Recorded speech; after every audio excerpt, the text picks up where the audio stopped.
Le programme qui consiste en fait à la destruction de tout ce qui a fait notre pays, en particulier de notre solidarité nationale, de notre conception à nous Français.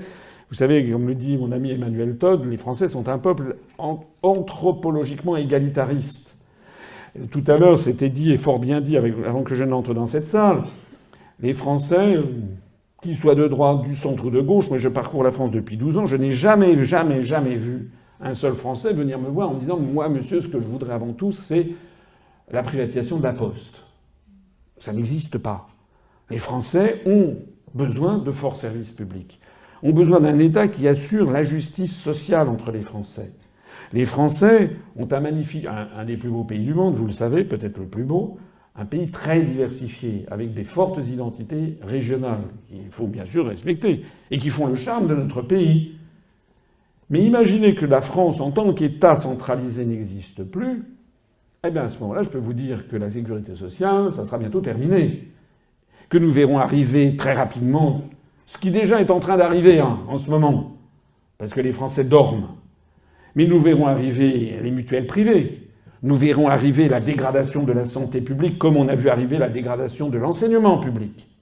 Et que si vous avez maintenant des enfants, que vous êtes les cadres supérieurs, ils ont peur que leurs enfants aillent dans une école poubelle, ils mettent leurs enfants dans des écoles privées. C'est vrai ou c'est pas vrai?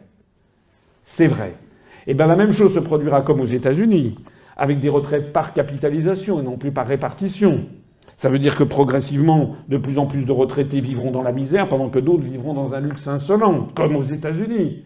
Ça veut dire qu'il y aura une médecine pour les ultra-riches, médecine d'ultra-pointe qui sera au top niveau mondial, et puis pour les cadres supérieurs, il y aura une bonne médecine, et puis pour les employés, il y aura une médecine, bon.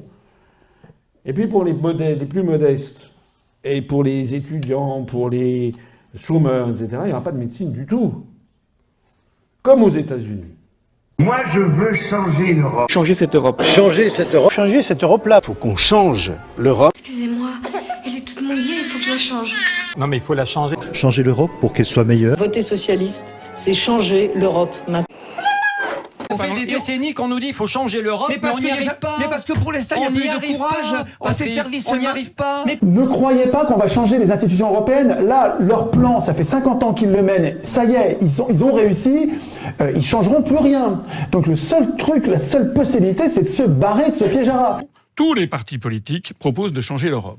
Ça c'est vrai. Ça c'est vrai. Et ça continue, mais c'est reparti. Ce qu'il faut, c'est une autre Europe. Une autre Europe. Il faut construire une autre Europe. Une autre Europe. Exiger ensemble une autre Europe. Ils veulent une autre La possibilité d'une autre Europe que cette Union européenne. Il y a un débat à l'intérieur du Rassemblement national. Il n'y a plus de débat, puisqu'il n'est plus question de sortir de l'Union européenne, il est question de la réformer très sérieusement pour que ça cesse d'être une machine administrative, technocratique. Nous, l'objectif ultime est un objectif de refondation de l'Union européenne, mais du grenier à la cave. C'est de bâtir une Europe enfin utile. En finir avec cette Europe de l'argent, construire enfin l'Europe des gens, l'Europe de l'humain et de la planète d'abord. Même Nathalie Loiseau aujourd'hui nous explique il faut une Europe qui protège.